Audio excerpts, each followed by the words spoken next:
Bakunzi mwamudukurikira mu kiganiro igihe c'impemburo, ndabaramukije amahoro ya Kristo. Ijambo dusanga ari mu cete ca mbere Paulo yandikiye abikorinto, igice ca 10 umurongo wa 13.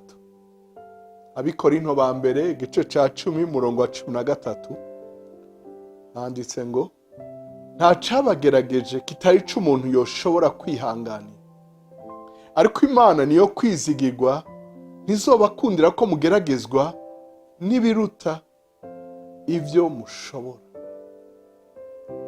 Ariko hamwe n'ikibagerageza izobacira icanzo kugira ngo mubone ingene mushobora kucihanganira.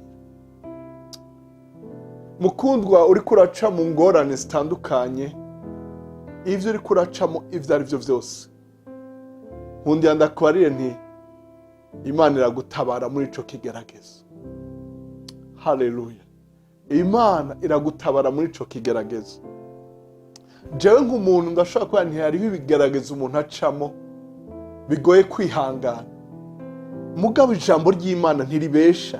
Ijambo ry'Imana riratubwira ngo nta cabagerageje kitari c'umuntu yoshobora kwihangana. Naho mba vyase, ijambo ry'Imana ntiribesha mukundwa. Iri jambo ni waryizera riraza kuguhindurira ivyiyumviro, rigushoboze guhindura ivyiyumviro, rigushoboze kwakira intsinzi iva kuhoraho. Ngo hamwe na hamwe wiyumvira ngo karabaye biranse, Imana izokugurura akango inyuma, ako bita ngo izobacira icanzo. Icanzo n'akango kabi inyuma mu rugo, kazwi n'ababa ngaho, ntikazwi na bose.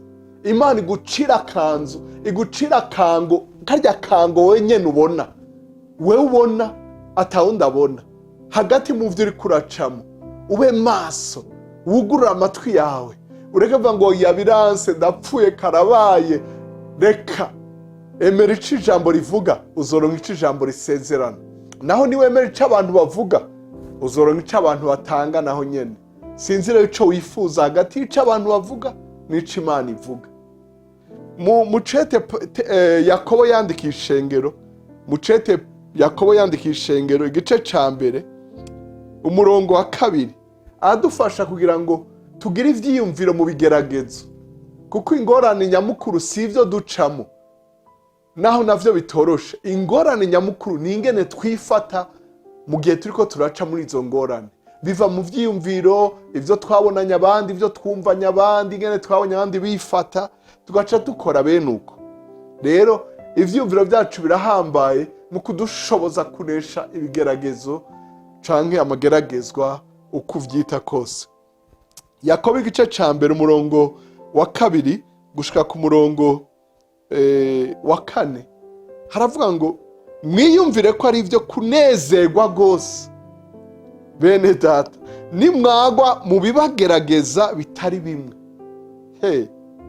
Mumenye uko ibigeze ukwizera kwanyu bitera ukwihangana, ariko ukwihangana gukwiye guhingura igikorwa cako ngo mubone gutungana rwose, muhinguwe, mudahajije na kamwe. Mu vyo uriko uracamo, Imana iriko irarondera kuguhingura kugira ngo igukoreshe ibidasanzwe.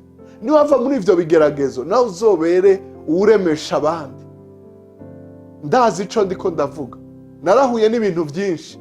Uyu munsi ndaremesha abantu, ndiko ndakuremesha nawe ukumva uraremye.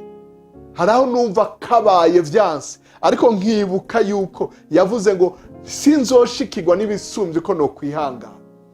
Kandi na hamwe numva ko kabaye azoncira icanzo, kakango k'inyuma, kakango kantu abantu batazi. Muri igice ca mbere nyene ca Yakobo ku murongo wa 12 aravuga ngo: hahirwa umuntu yihanganira ibimugerageza, kuko niyamara kurama azohabwa igitsibo c'ubugingo, ico Imana yasezeraniye abayikunda. Hari igitsibo tuzohabwa mw'ijuru. Mugabo reka ndakubarire, hari n'ibitsibo uhoriha abihanganye. Wa mugore wanse kuva mu rugo, wa mugore wihanganiye amarushwa yo mu rugo, utashobora kuba ari umuntu n'umwe, wabarira n'abantu bakavuga ngo urabesha kubera umugabo wari indyarya, canke umugore wari indyarya, wa mugabo ukihangana. Mukundwa, wa mukozi ukihangana, canke wa mukoresha ukihangana kubera abo mukorana, wavuga abantu ntibavyemere. reka ndakubarire, hari igitsibo bikiwe, hari icubahiro bikiwe. Igitsibo si ikintu bambara munsi y'ikirenge, igitsibo si ikintu bambara mu mugongo aho abantu batabona, igitsibo bacambara ku mutwe. Kuhone ni ikintu abantu bose babona ukiri kure. Imana izokwambika igitsibo, bavuga ati ehe ingero, umugisha, impera y'uwihanganye. Mukundwa, Imana iguhezagire, igushoboze, wiyumvire ko ari ibyo kunezerwa.